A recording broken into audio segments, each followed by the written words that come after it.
Hello दोस्तों, कैसे हैं आप लोग। उम्मीद करते हैं अच्छे होंगे। दोस्तों, इस वीडियो में सामान्य अध्ययन प्रैक्टिस सेट पेपर देखने वाले हैं। यह वीडियो बीपीएससी 3.4 के लिए अत्यंत आवश्यक है, तो आप लोग लास्ट तक जरूर बने रहिएगा। तो चलिए शुरू करते हैं। शुरू करने से पहले यदि आप नए हैं तो चैनल को सब्सक्राइब कर लीजिए, बेल आइकन को प्रेस कर दीजिए और एक बार वीडियो को शेयर कर दीजिए। फर्स्ट है कि निम्न में से किस राज्य के साथ जो है नेपाल की सीमा नहीं लगती है। 31 का होगा बी ऑप्शन। तो देखिए, हिमाचल प्रदेश के साथ नेपाल की सीमा नहीं लगती है। नेपाल की सीमा भारत के 5 राज्यों उत्तराखंड, उत्तर प्रदेश, बिहार, पश्चिम बंगाल और सिक्किम के साथ लगती है। भारत एवं नेपाल के बीच सीमा की लंबाई लगभग 1751 किलोमीटर की है। भारत एवं नेपाल के बीच सबसे लंबी सीमा उत्तर प्रदेश के साथ मिलती है। नेक्स्ट क्वेश्चन है कि महाभारत पर्वत श्रेणी हिमालय के किस भाग में स्थित है। 32 का होगा बी ऑप्शन। तो देखिए, महाभारत पर्वत श्रेणी लघु हिमालय में स्थित है। लघु हिमालय की मध्य हिमालय भी, लघु हिमालय को मध्य हिमालय भी कहते हैं। फिर पंजाल श्रेणी, धौलाधर श्रेणी, मसूरी श्रेणी एवं महाभारत श्रेणी लघु हिमालय के भाग है। पीर पंजाल श्रेणी जम्मू कश्मीर में, धौलाधार श्रेणी हिमाचल प्रदेश में, मसूरी श्रेणी उत्तराखंड में तथा महाभारत श्रेणी नेपाल में अवस्थित है। नेक्स्ट है कि गंगा नदी निम्न में से किस राज्य से होकर गुजरती है। D option. तो उपयुक्त में से एक से अधिक। तो गंगा नदी उपयुक्त में से एक से अधिक विकल्पों अधिक राज्यों से होकर गुजरती है। गंगा नदी भारत के 5 राज्य उत्तराखंड, उत्तर प्रदेश, बिहार, झारखंड एवं पश्चिम बंगाल से होकर गुजरती है। ठीक है। अब देखिए कि पश्चिम बंगाल में गंगा नदी अपनी दो वितरिकाओं हुगली एवं भागीरथी में बट जाती है। भागीरथी बांग्लादेश में प्रवेश करती है, जहां उसका नाम पद्मा हो जाता है। ठीक है। पद्मा नदी जो है मेघना नदी में मिल जाती है, अर्थात पद्मा मेघना की सहायक नदी है। मेघना बंगाल की खाड़ी में जाकर गिरती है। गंगा की कुल लंबाई जो है लगभग 2525 किलोमीटर है। इसकी कहता है इस लंबाई में भागीरथी एवं हुगली की लंबाई भी शामिल है। ठीक है। यदि हुगली एवं भागीरथी को घटा कर बताया जाए तो गंगा की लंबाई लगभग 2510 किलोमीटर दर्शाया जाता है। वर्ष 2008 में गंगा नदी को राष्ट्रीय नदी का दर्जा दिया गया। नेक्स्ट क्वेश्चन देखिए 34। नेक्स्ट क्वेश्चन की यदि बात करें तो नेक्स्ट है कि बेतवा नदी पर निम्न में से कौन सी परियोजना स्थित है। ए ऑप्शन, माता टीला परियोजना। बेतवा नदी पर माता टीला परियोजना है। बाणसागर परियोजना सोन नदी पर है। दुलहस्ती परियोजना जो है चेनाब नदी पर है। बेतवा नदी मध्य प्रदेश के होशंगाबाद के उत्तर में विंध्य श्रेणी से निकलती है। बेतवा नदी सामान्यतः उत्तर पूर्व की ओर बहती हुई मध्य प्रदेश एवं उत्तर प्रदेश में बढ़ती हुई उत्तर प्रदेश में हमीरपुर के पूरब में यमुना नदी से मिल जाती है। माता टीला परियोजना उत्तर प्रदेश के जो है ललितपुर जिला में स्थित है। माता टीला परियोजना 1958 ईस्वी में बनकर तैयार हुआ था। माता टीला परियोजना सिंचाई एवं पनबिजली परियोजना है। माता टीला सिंचाई परियोजना के लाभान्वित राज्य उत्तर प्रदेश एवं मध्य प्रदेश है। नेक्स्ट है कि कोपेन ई प्रकार की जलवायु भारत में कहाँ पाई जाती है। तो डी ऑप्शन। तो देखिए, कोपेन ई प्रकार की जलवायु भारत में जम्मू कश्मीर, लद्दाख, हिमाचल प्रदेश और उत्तराखंड में पाई जाती है। कोपेन के जलवायु वर्गीकरण में ई प्रकार की जलवायु का अर्थ ध्रुवीय प्रकार की बर्फीली जलवायु से है। नेक्स्ट कहता है इंदिरा गांधी विकास जो अनुसंधान संस्थान कहाँ स्थित है। 36 का बी ऑप्शन। तो इंदिरा गांधी विकास अनुसंधान संस्थान मुंबई में स्थित है। ठीक है। अब देखिए, IGIDR का फुल फॉर्म होता है Indira Gandhi institute of development research. IGIDR की स्थापना 1987 में यानी इंदिरा गांधी विकास अनुसंधान संस्थान की स्थापना 1987 में हुई थी। और देखिए, इंदिरा गांधी विकास अनुसंधान संस्थान की जनक संस्था RBI को माना जाता है। RBI के अध्यक्ष जो है IGIDR के अध्यक्ष होते हैं। नेक्स्ट कहता दी गई वायुमंडलीय परतों में से किसका घनत्व सबसे कम है। C option. तो दी गई वायुमंडलीय परतों में से बहिमंडल का घनत्व सबसे कम होता है। बहिमंडल वायुमंडल की सबसे ऊपरी परत है। कृत्रिम उपग्रह बहिमंडल में ही स्थापित किए जाते हैं। वायुमंडल की इस परत में हाइड्रोजन एवं हीलियम गैसों की प्रधानता होती है। इस परत के बारे में विशेष शोध लेमन जो है स्प्रिट्जर ने किया था। ठीक है, वायुमंडल की परतें हैं क्षोभ मंडल, संवहन मंडल, समताप मंडल, मध्य मंडल, आयन मंडल, ताप मंडल, बहिमंडल। नेक्स्ट है कि कौन से क्षेत्र भारत के प्रमुख जैव विविधता स्थल हैं। 38 का बी ऑप्शन पश्चिमी घाट। पश्चिमी घाट भारत के प्रमुख जैव विविधता स्थल है। भारत के 4 वैध जैव विविधता स्थल या हॉट स्पॉट क्षेत्र है। हिमालयी क्षेत्र, इंडो बर्मा क्षेत्र, सुंडालैंड क्षेत्र और पश्चिमी घाट एवं श्रीलंका क्षेत्र। ठीक है, किसी प्राकृतिक प्रदेश में पाई जाने वाली जंगली तथा पालतू जीव जंतुओं एवं पादपों की प्रजातियों की बहुलता को जैव विविधता कहते हैं। जैव विविधता शब्द का प्रयोग सर्वप्रथम WC रोजेन ने 1985 में किया था। भारत में पश्चिमी घाट को पारिस्थितिकी उष्ण स्थल की संज्ञा दी जाती है। भारत सरकार ने जैव विविधता अधिनियम 2002 में पारित किया। ठीक है, विश्व में सर्वाधिक जैव विविधता वाला वन क्षेत्र उष्णकटिबंधीय वर्षा वन है। भारत की जैव विविधता के क्षेत्र के आधार पर निम्न 3 भागों में बांटा गया: हॉटस्पॉट, समुद्री जैव विविधता क्षेत्र और जैव भौगोलिक क्षेत्र। नेक्स्ट फिर है कि उत्तर ध्रुवीय ज्योति के बारे में इनमें से कौन सा कथन सही है। 39 का डी ऑप्शन। तो देखिए, उपयुक्त में से एक से अधिक जो है कथन उत्तर ध्रुवीय ज्योति के बारे में सही है। उत्तर ध्रुवीय ज्योति पृथ्वी के आकाश में दिखाई देने वाला एक सुंदर प्राकृतिक प्रकाश है। ठीक है, उसके बाद देखिए नेक्स्ट क्वेश्चन की यदि बात करें तो कहता 8 अप्रैल 1929 को केंद्रीय विधानसभा में किसने बम फेंका था। 40 का ए ऑप्शन बटुकेश्वर दत्त और भगत सिंह। 8 अप्रैल 1929 को केंद्रीय विधानसभा में बटुकेश्वर दत्त और भगत सिंह ने बम फेंका था। यह मानव हानि रहित बम था। उस समय केंद्रीय विधानसभा में सार्वजनिक सुरक्षा विधेयक और व्यापार विवाद विधेयक पर तीखी वाद विवाद चल रही थी। भगत सिंह और बटुकेश्वर दत्त ने अपनी गिरफ्तारी दी। भगत सिंह ने कहा कि बारह को सुनाने के लिए कभी कभी बम के धमाके की आवश्यकता होती है। भगत सिंह, राजगुरु और सुखदेव को सॉन्डर्स की हत्या के आरोप में फांसी दिया गया। नेक्स्ट है कि निम्नलिखित में से कौन सी क्रांतिकारी पत्रिका विदेश में प्रकाशित नहीं हुई थी। 41 का बी ऑप्शन युगांतर। युगांतर क्रांतिकारी पत्रिका भी जो है विदेश में प्रकाशित नहीं हुई थी। युगांतर समाचार पत्र अनुशीलन समिति क्रांतिकारी संगठन से संबंध है। युगांतर समाचार पत्र जो है इसका जो है युगांतर समाचार पत्र बरिंद्रनाथ घोष और भूपेंद्र नाथ दत्त के द्वारा कलकत्ता में निकाला गया। बरिंद्र घोष ने भवानी मंदिर तथा वर्तमान युद्ध नीति की रचना की। ठीक है, मुक्ति कौन कौन पथ से पुस्तक में भारतीय सैनिकों ने भारतीय क्रांतिकारियों को सशस्त्र शास्त्र देने की जो है अपील की।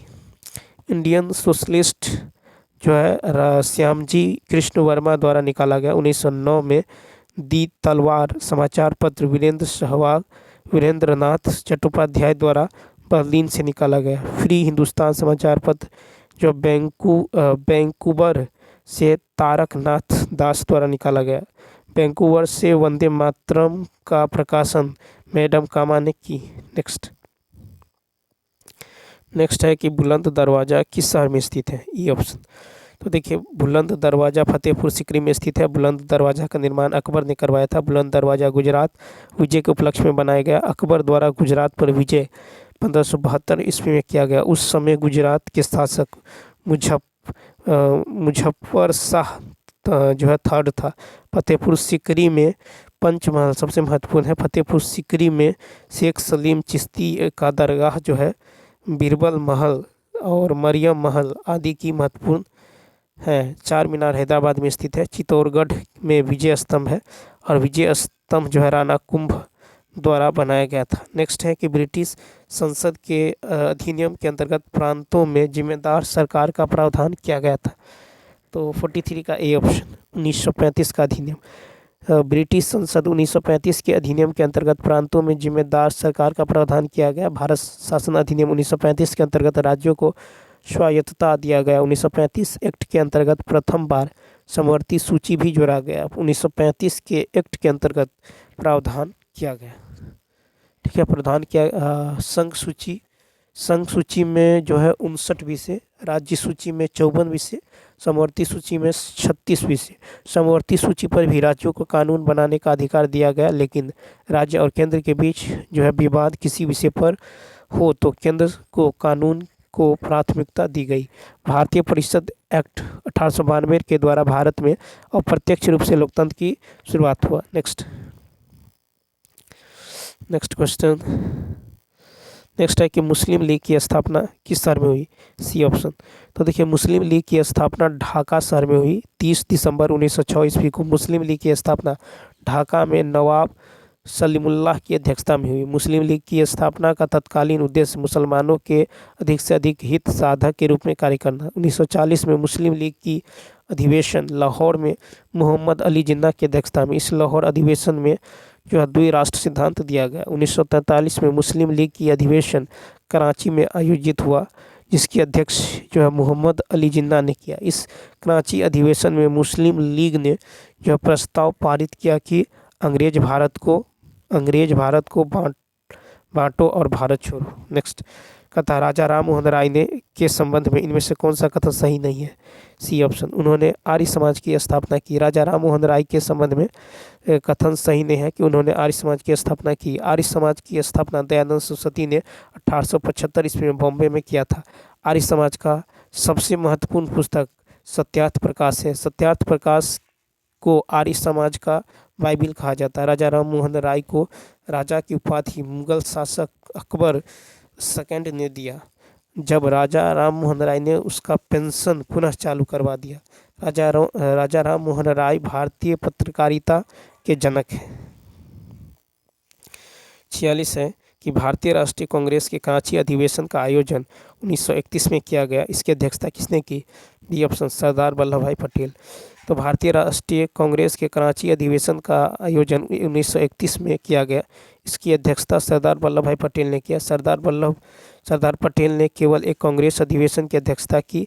कराची कांग्रेस अधिवेशन में मौलिक अधिकार और आर्थिक अधिकार पर जो प्रस्ताव पारित किया। सरदार वल्लभ भाई पटेल 1928 में बारदोली किसान आंदोलन का नेतृत्व किया। जवाहरलाल नेहरू स्वतंत्रता से पूर्व 3 कांग्रेस अधिवेशन की अध्यक्षता की। 1929 में लाहौर कांग्रेस अधिवेशन की अध्यक्षता की, जिसमें पूर्व स्वराज प्रस्ताव कांग्रेस ने पारित किया। 1936 में लखनऊ कांग्रेस अधिवेशन की अध्यक्षता पंडित जवाहरलाल नेहरू ने किया था।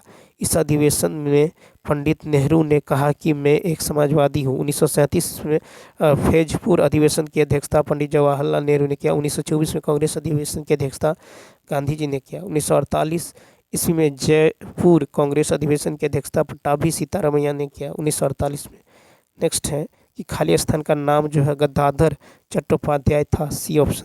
तो रामकृष्ण परमहंस का नाम जो है गद्दाधर चट्टोपाध्याय था। रामकृष्ण परमहंस जो है दक्षिणेश्वर काली मंदिर के प्रथम पुजारी थे। कहा जाता है कि उन्हें काली माता प्रत्यक्ष दर्शन देती थी। रामकृष्ण परमहंस की पत्नी का नाम जो है शारदा मणि थी। 24 वर्ष की उम्र में अपने से बहुत छोटी लड़की से जो विवाह किए, लेकिन पत्नी का दर्जा नहीं थी।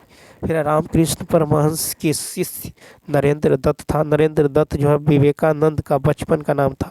विवेकानंद ने 1987 में वेलूर मठ और 1997 में रामकृष्ण मिशन की स्थापना की। वेदांत सोसाइटी की स्थापना विवेकानंद ने 1893 ईस्वी में शिकागो में की है। नेक्स्ट,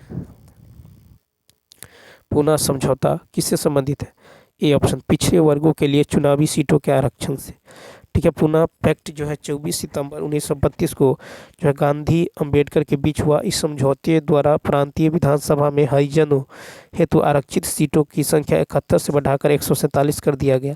केंद्रीय विधायिका में 11% के स्थान पर 18% दलितों के लिए सीट आरक्षित किया। पूना पैक्ट में दलितों को हिंदुओं से पृथक करने की अंग्रेजों की नीति को ध्वस्त कर दिया। 16 अगस्त 1932 को रैमजे मैकडोनाल्ड ने दलित के लिए अलग निर्वाचन मंडल की घोषणा की। महात्मा गांधी ने दलितों को हरिजन नाम दिया। अखिल भारतीय हरिजन संघ की स्थापना 1932 में गांधी जी द्वारा किया गया। नेक्स्ट है कि जब कैबिनेट मिशन भारत आया था तो इंग्लैंड में कौन सा राजनीतिक दल सत्ता में था? C option, Labour party. जब कैबिनेट मिशन भारत आया था तो इंग्लैंड में लेबर पार्टी राजनीतिक दल सत्ता में था। फिर 1945 में ब्रिटेन में लेबर पार्टी सरकार बनाने में सफलता अर्जित की। फरवरी 1946 में एटली ने भारत कैबिनेट मिशन जो है भेजने की घोषणा की। कैबिनेट मिशन दिल्ली 24 मार्च 1946 इसमें आया। कैबिनेट मिशन के अध्यक्ष सर पैथिक लॉरेंस था। कैबिनेट मिशन के प्रस्ताव 16 मई 1946 को प्रकाशित हुआ। कैबिनेट मिशन के प्रस्ताव पर अंतरिम सरकार का गठन हुआ। भारत की स्वतंत्रता के समय इंग्लैंड का प्रधानमंत्री क्लेमेंट इटली थे। उस समय ब्रिटेन के राजा जॉर्ज 6 थे। नेक्स्ट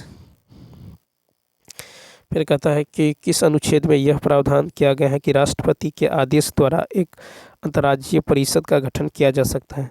50 का सी अनुच्छेद 263 में यह प्रावधान किया गया है कि राष्ट्रपति के आदेश द्वारा एक अंतर्राज्यीय परिषद का गठन किया जा सकता है। भारतीय संविधान में अंतर्राज्यीय परिषद का गठन करने का अधिकार राष्ट्रपति को देती है। भारतीय संसद में अनुच्छेद 262 के प्रयोग करते हुए कि कई नदी विवाद अधिकरण की गठन किया गया है। ठीक है। अनुच्छेद 261 में सार्वजनिक कार्य अभिलेख और न्याय कार्यवाहियाँ से संबंधित उपबंध जो है उपबंधित है। अंतर्राज्यीय परिषद का उद्देश्य जो है विवादों को समाप्त कर सहयोगात्मक वातावरण विकसित करना है। 1990 में अंतर्राज्यीय परिषद का गठन सरकारिता यानी सरकारिया आयोग के सिफारिश पर किया गया। अंतर्राज्यीय परिषद के अध्यक्ष प्रधानमंत्री होते हैं। इसमें राज्यों के मुख्यमंत्री और केंद्र शासित प्रदेश से के प्रतिनिधि भी भाग लेते हैं। इस परिषद में गृह मंत्री सहित 6 कैबिनेट मंत्री भी सदस्य होते हैं। परिषद की एक अस्थायी समिति 1996 में गृह मंत्री की अध्यक्षता में किया गया। नेक्स्ट फिर है कि एक संख्या में 25% की कमी की जाती है, फिर 25% की वृद्धि की जाती है। ठीक है। तो 25% की कमी और 25% की वृद्धि ये हो जाएगा आपको 25 × 25 2200, ये होगा 625, 2 अंक के बाद दशमलव यानी 6.25 यानी 601/4% की कमी हो रहा है। ठीक है, यानी सी ऑप्शन। नेक्स्ट कहता है इतना जो है 15,600 की धनराशि पर 12% वार्षिक दर से 9 माह का चक्रवृद्धि ब्याज ज्ञात करें। जबकि ब्याज की गणना त्रैमासिक है तो यहाँ पे रेट को क्या करेंगे, यहाँ पे रेट को जो है 4 से भाग देंगे तो ये हो जाएगा 3 और समय को जो है 4 से गुना करेंगे तो 36, तो कितना होगा 36, यानी यहाँ पे जो हो जाएगा आपको त्रैमासिक तो 9 × 36 यानी 12 से 3 वर्ष, तो टाइम हो गया आपको 3 वर्ष, रेट निकल गया 3%। ठीक है, तो यहाँ से देखिए आपको निकालना है चक्रवृद्धि ब्याज। ठीक है, चक्रवृद्धि ब्याज तो यहाँ पे जो हो जाएगा 3%, तो 15,600 का 3% निकाल लीजिए, 2 0 से 2 0 कट जाएगा तो ये हो जाएगा 6 × 3 = 18, 5 × 15 = 16, 3 × 3 = 4, 468, 3 वर्ष का है। फिर 468 का जो है 3% निकालेंगे तो ये हो जाएगा 468, 3 से गुना कीजिए, 8 × 3 = 24, 8 × 3 = 24, 6 × 3 = 18, 2 20, 4 × 3 = 12, 13 = 14, यानी ये हो जाएगा 14.04। ठीक, फिर क्या करेंगे, इन दोनों को जोड़ेंगे, इन तीनों को जोड़ लेंगे तो ये हो जाएगा कितना 8 8 16।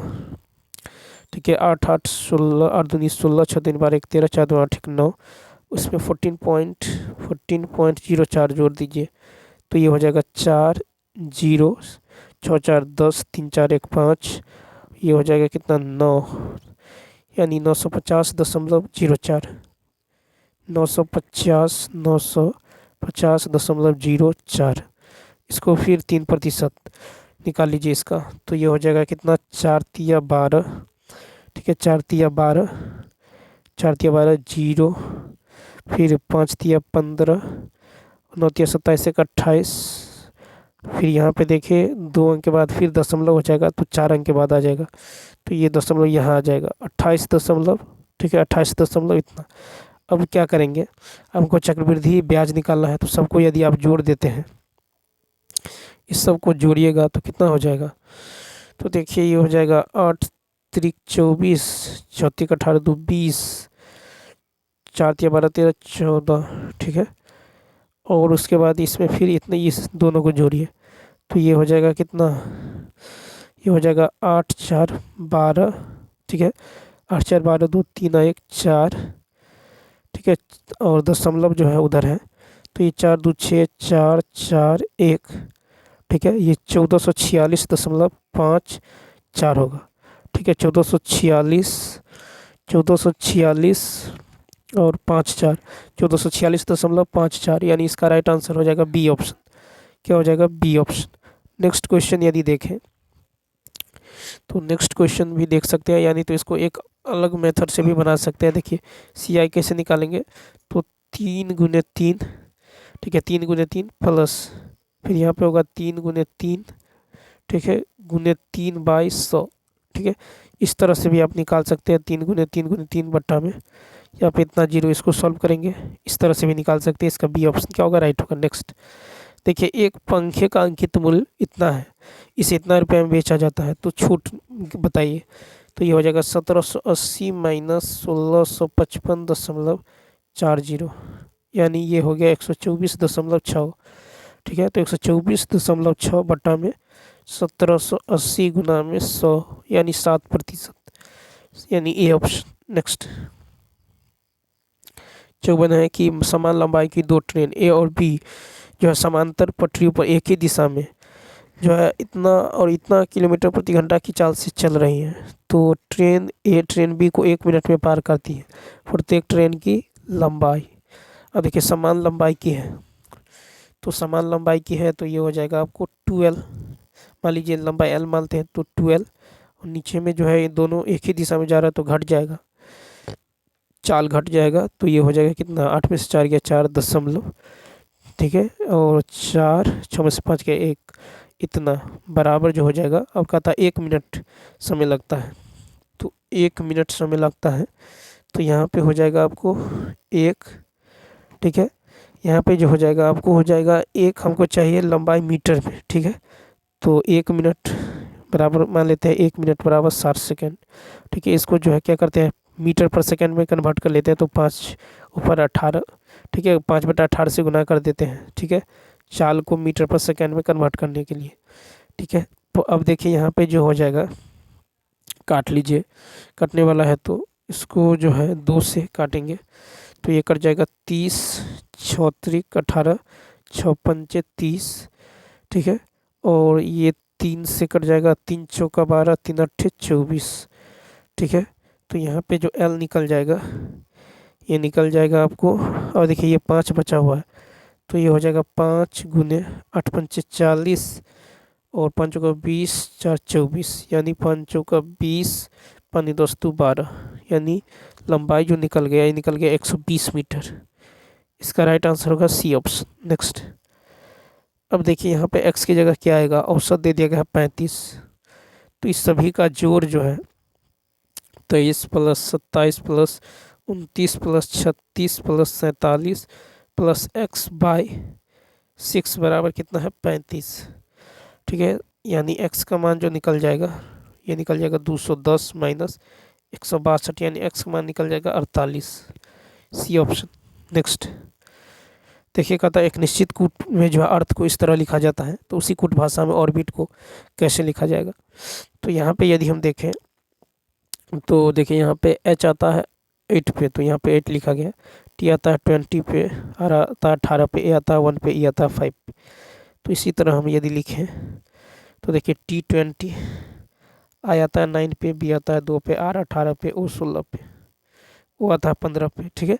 तो होगा 20 9 2 18 15, सी ऑप्शन। नेक्स्ट देखिए ए अकेला एक कार्य को 6 दिन में पूरा करता है तथा बी अकेला समान कार्य को 8 दिनों में पूरा करता है, तो ए और बी दोनों मिलकर समान कार्य को कितने दिनों में करेगा। तो ये करेगा 6 × 8, नीचे में 6 + 8, ये होगा 14, 2 7 2 3 24/7, ये ऑप्शन, ठीक है। नेक्स्ट क्वेश्चन देखिए, फिर यहाँ पे क्वेश्चन मार्क की जगह क्या आएगा, 102 को 110 लिखा गया है, +8 जोड़ा गया है, फिर जो है यहाँ पे 16 जोड़ा गया है, फिर जो है यहाँ पे 24 जो ऐड किया गया है, फिर यहाँ पे जो है 32 ऐड किया गया है। अब कितना ऐड करेंगे, तो 32 और 8 40, तो ये हो जाएगा 2 और 4 12 222, ए ऑप्शन। देखिए वही टिकर द्वारा प्रतिपादित 5 किंगडम क्लासिफिकेशन में निम्न में से कौन सा समूह शामिल नहीं है, तो बी ऑप्शन प्रोटोजोआ। तो वही टेकर द्वारा प्रतिपादित 5 किंगडम क्लासिफिकेशन में प्रोटोजोआ समूह शामिल नहीं है। वही टेकर ने जीवों को 5 जगत में बांटा है, मोनेरा, प्रोटिस्टा, कवक, पादप एवं प्राणी वर्ग। प्राणी जगत को 2 उपजंतु जगत में विभाजित किया गया, पहला तो प्रोटिस्टा, दूसरा मेटाजोआ जगत। ठीक है, प्रोटिस्टा जगत के अंतर्गत शुक्रेंद्रीय एकोष्कीय जीव आते हैं, जैसे प्रोटोजोआ संघ। ठीक है, प्रोटोजोआ संघ के जीव स्वतंत्र जीवी, सहजीवी या सहभागी या परजीवी होते हैं। प्रोटोजोआ संघ के जंतुओं में जो है प्रचलन कूटपाद, कशाभिका या पक्षमाभिका द्वारा होता है। नेक्स्ट फिर है कि लुप्त प्राय या दुर्लभ प्रजातियों की सुरक्षा एवं संरक्षण के लिए उन्हें उनके प्राकृतिक निवास से किसी दूसरे व्यवस्था क्षेत्रों में ले जाने को क्या कहा जाता है, 60 का ए ऑप्शन, एक्स सीटू संरक्षण। ठीक है, लुप्त या जो है दुर्लभ प्रजातियों को सुरक्षा एवं संरक्षण के लिए उन्हें उनके प्राकृतिक निवास से किसी दूसरे क्षेत्रों में ले जाने को जो है एक्स सी संरक्षण कहते हैं। ठीक है, नेक्स्ट क्वेश्चन देखिए। हाइड्रा, स्टारफिश और प्लेनेरिया किस प्रक्रिया द्वारा उत्पन्न होता है, 61 का सी ऑप्शन, पुनर्जनन। हाइड्रा, स्टारफिश, प्लेनेरिया पुनर्जनन प्रक्रिया द्वारा उत्पन्न होता है।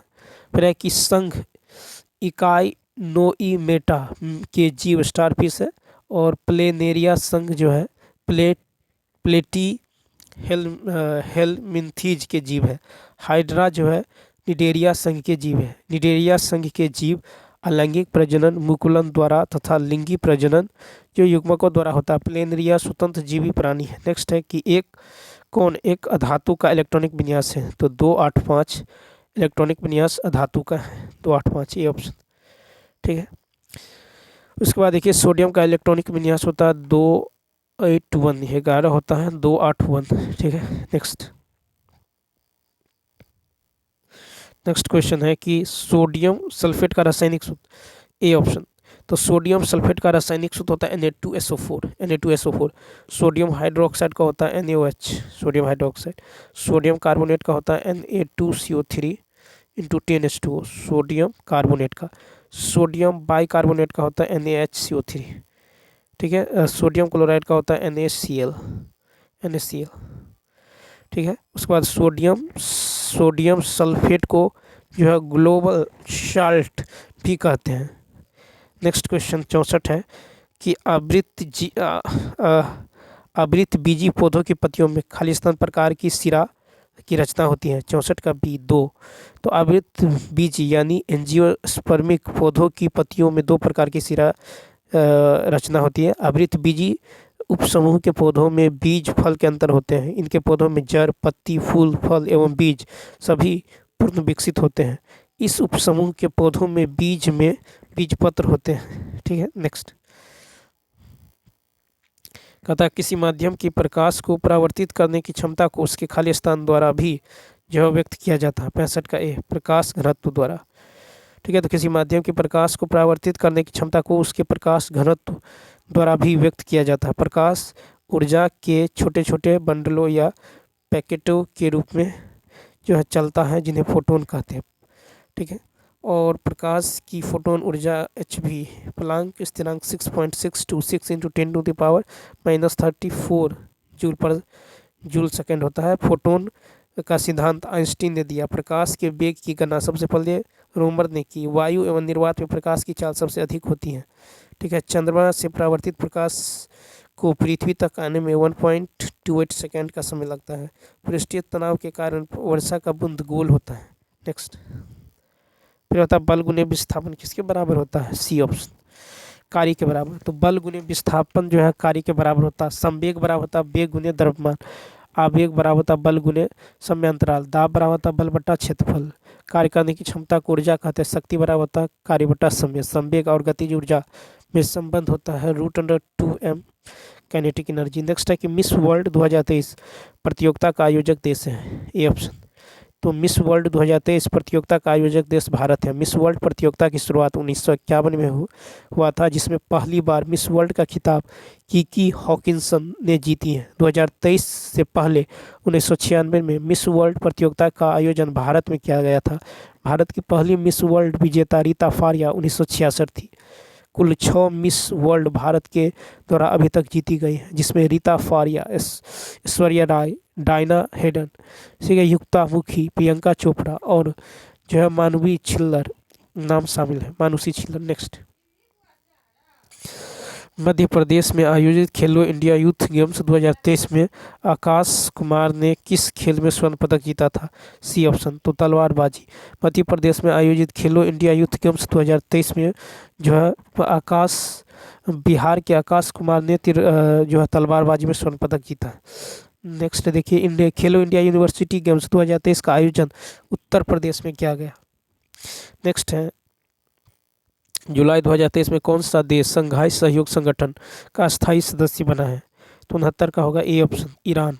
जुलाई 2023 में ईरान संघाई सहयोग संगठन एससीओ का नया स्थायी सदस्य देश बना है। ईरान को एससीओ की 2021 की 92वें शिखर सम्मेलन में स्थायी सदस्य बनाने का निर्णय लिया गया है। ईरान के सदस्य बनने में संघाई सहयोग संगठन में वर्तमान सदस्य देशों की कुल संख्या 9 है, ठीक है। संघाई सहयोग संगठन की स्थापना 2001 में चीन में हुआ था। नेक्स्ट है कि विश्व स्वास्थ्य संगठन ने किस देश को रूबेला मुक्त घोषित किया है, तो तिमोर लेस्टे, ए ऑप्शन। तो तिमोर लेस्टे तथा भूटान को हाल ही में विश्व स्वास्थ्य संगठन ने रूबेला मुक्त घोषित किया है, ठीक है। अब देखिए, एशियाई देश तिमोर लेस्टे की राजधानी दिल्ली है और भूटान की राजधानी थिम्पू है।